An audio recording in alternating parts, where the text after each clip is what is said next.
Threats and insults are how Washington and Tehran communicate these days. If Iran threatens us in any way, they will pay a price like few countries have ever paid. If they restart their nuclear program, they will have bigger problems than they have ever had. I want to ask you about Iran. The Israeli Prime Minister just gave a speech very critical of their nuclear program. I want to ask if you have made up your mind to pull out of that deal, and if you do pull out of that deal, are you worried that it sends the wrong message to North Korea as you seek to enter nuclear talks with Kim Jong-un? No, I think it sends the right message. You know, in 7 years, that deal will have expired, and Iran is free to go ahead and create nuclear weapons. That's not acceptable. 7 years is tomorrow. That's not acceptable. So no, if anything, it's proven right what Israel has done today with the news conference. And Prime Minister Netanyahu just gave a I don't know if everybody's seen it, but I got to see a little bit of it. And that is just not an acceptable situation. And I've been saying that's happening. They're not sitting back idly. They're setting off missiles, which they say are for television purposes. I don't think so. So we'll see what happens. I'm not telling you what I'm doing, but a lot of people think they know. And on or before the 12th, we'll make a decision. That doesn't mean we won't negotiate a real agreement.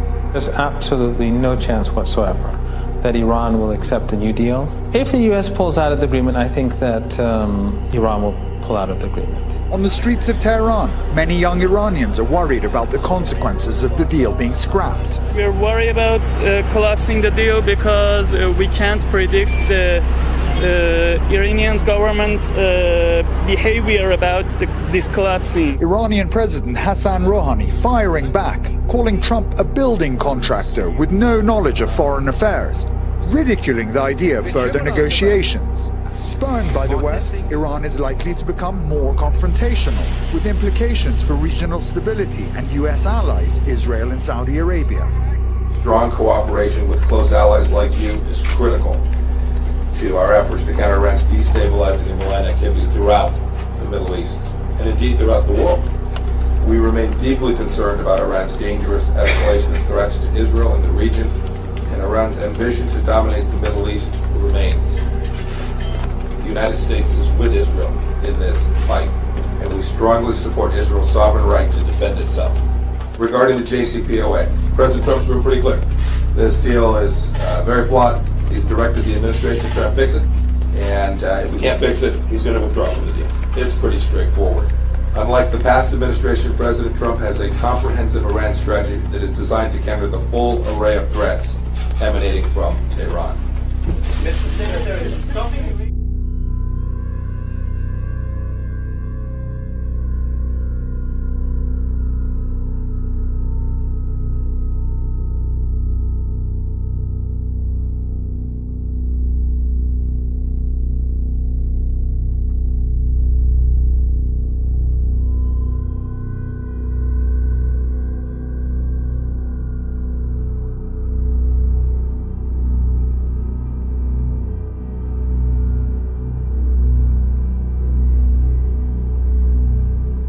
Benjamin Netanyahu began making what he's calling a major announcement on Iran. This comes shortly after a visit by Secretary of State Mike Pompeo. Let's listen in. You may well know that Iran's leaders repeatedly deny ever pursuing nuclear weapons. You can listen to Iran's Supreme Leader Ali Khamenei. I stress that the Islamic Republic has never faced after nuclear weapons. You can listen to Iran's President Hassan Rouhani. Nuclear weapons and other weapons of mass destruction have no place in Iran's security and defense doctrine and contradict our fundamental religious and ethical convictions. This is repeated by Iran's Foreign Minister, Javad Zarif. We didn't have any program to develop nuclear weapons. Anyway, we consider nuclear weapons both irrational as well as immoral. Well, tonight I'm here to tell you one thing. Iran lied. Big time. After signing the nuclear deal in 2015, Iran intensified its efforts to hide its secret nuclear file. In 2017, Iran moved its nuclear weapons files to a highly secret location in Tehran. This is the Shorabat district in southern Tehran. This is where they kept the atomic archives, right here. Few Iranians knew where it was, very few, and also a few Israelis. Now, from the outside, this was an innocent-looking compound. It looks like a dilapidated warehouse. But from the inside, it contained Iran's secret atomic archives, locked in massive files. Actually, they're a little bigger than that. A few weeks ago, in a great intelligence achievement, Israel obtained half a ton of the material inside these vaults. And here's what we got. 55,000 pages. Another 55,000 files on 183 CDs. Everything you're about to see is an exact copy of the original Iranian material. You may want to know where are the originals? Well, I can say they're now in a very safe place. Here's what the files included: incriminating documents, incriminating charts, incriminating presentations, incriminating blueprints, incriminating photos, incriminating videos, and more. We've shared this material with the United States, and the United States can vouch for its authenticity. We will also share it with other countries, and we'll share it with the International Atomic Energy Agency. So let me tell you the history of this material. We've known for years that Iran had a secret nuclear weapons program called Project Ahmad. We can now prove that Project Ahmad was a comprehensive program to design, build, and test nuclear weapons. We can also prove that Iran is secretly storing Project Ahmad material to use at a time of its choice to develop nuclear weapons. Here's what Project Ahmad's explicit goal was: creating nuclear weapons. This is an original Iranian presentation from these files. And here's the mission statement: design, produce, and test 5 warheads, each with 10 kiloton TNT yield, for integration on a missile.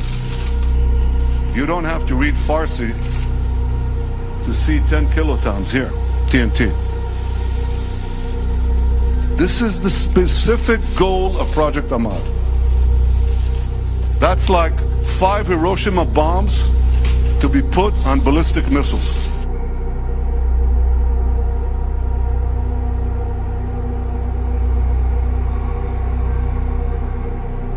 This is an original Iranian spreadsheet from the archives of Project Ahmad. Look at what it has here: yellow cake production, centrifuge enrichment process, warhead project, simulation project, and test. And indeed, when we analyzed what's in these archives, we found that Project Ahmad had all the 5 elements, the 5 key elements of a nuclear weapons program. I want to take them one by one. First element is designing nuclear weapons. This is an original Iranian illustration of a weapon. Again, you don't have to read Farsi to understand this.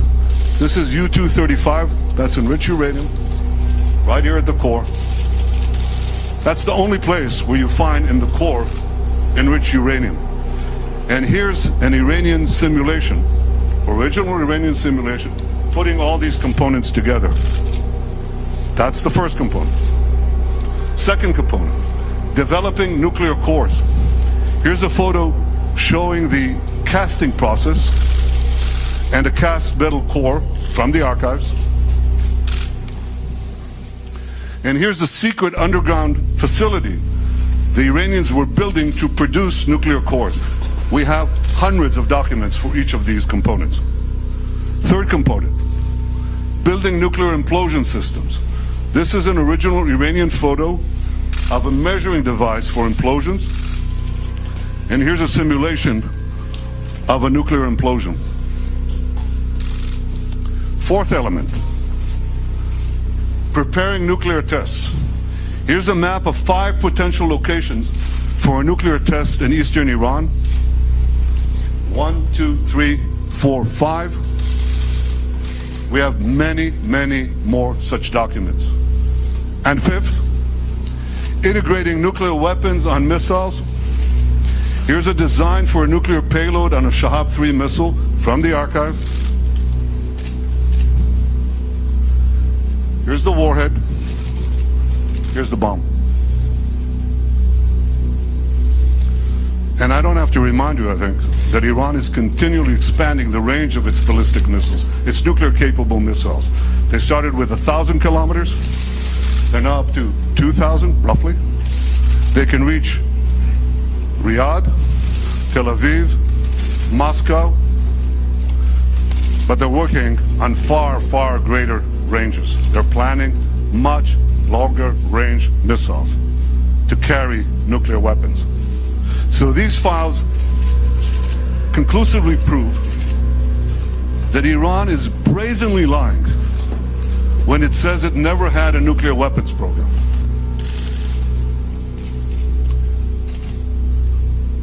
The files prove that. But here's what happened next. Iran was faced with mounting pressure in 2003. You remember that. That was following the Gulf War.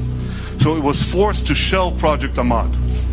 But it didn't shelve its nuclear ambitions. So Iran devised a plan to do 2 things. First, to preserve the nuclear know-how from Project Ahmad. And second, to further develop its nuclear weapons-related capabilities. That plan came directly from Iran's top leadership. Here's another document from the archive. This is following the new directive of Iran's Minister of Defense, Mr. Shamkhani. Today is the director of the National Security Council. Following the new directive of Iran's Minister of Defense, the work would be split into 2 parts, covert and overt. A key part of the plan was to form new organizations to continue the work. This is how Dr. Mohsen Fakhrizadeh, head of Project Ahmad, put it. Remember that name, Fakhrizadeh. So here's his directive, it's right here. And he says, the general aim is to announce the closure of Project Ahmad, but then he adds, special activities, you know what that is, special activities will be carried out under the title of scientific know-how development. And in fact, this is exactly what Iran proceeded to do. It continued this work in a series of organizations over the years. And today, in 2018, this work is carried out by Sapand. That's an organization inside Iran's defense ministry. And you will not be surprised to hear that Sapand is led by the same person who led Project Ahmad, Dr. Fakhrizadeh, and also, not coincidentally, many of Sapand's key personnel worked under Fakhrizadeh on Project Ahmad. So this atomic archive clearly shows that Iran planned at the highest levels to continue work related to nuclear weapons under different guises and using the same personnel. So what I've shown you tonight is just a fraction of the total material that we have. But even from this sample, you can draw 4 main conclusions. First, Iran lied about never having a nuclear weapons program. 100,000 secret files prove that they lied. Second, even after the deal, Iran continued to preserve and expand its nuclear weapons know-how for future use. Why would a terrorist regime hide and meticulously catalog its secret nuclear files if not to use them at a later date? Third, Iran lied again in 2015 when it didn't come clean to the IAEA as required by the nuclear deal. And finally, The Iran deal, the nuclear deal, is based on lies. It's based on Iranian lies and Iranian deception. 100,000 files right here prove that they lied. So here's the bottom line. Iran continues to lie. Just last week, Zarif said this. We never wanted to produce a bomb. Again? We never wanted to produce a bomb. Yes, you did. Yes, you do. And the Atomic Archive proves it. The nuclear deal gives Iran a clear path to an atomic arsenal. It does so because it gives them the three components that are necessary to produce this arsenal. First, unlimited enrichment in a few years. And they plan to do that. They plan to have several 100,000 advanced centrifuges with which they can enrich mountains of uranium for that core that I showed you before, for many, many such cores. Second, it completely fails to address Iran's continuing development of ballistic missiles. And third, and this is new, it completely fails to address Iran's secret nuclear bomb program and its advanced work on weaponization. We just did. So this is a terrible deal. It should never have been concluded. And in a few days' time, President Trump will make his decision on what to do with the nuclear deal. I'm sure he'll do the right thing. The right thing for the United States, the right thing for Israel, and the right thing for the peace of the world.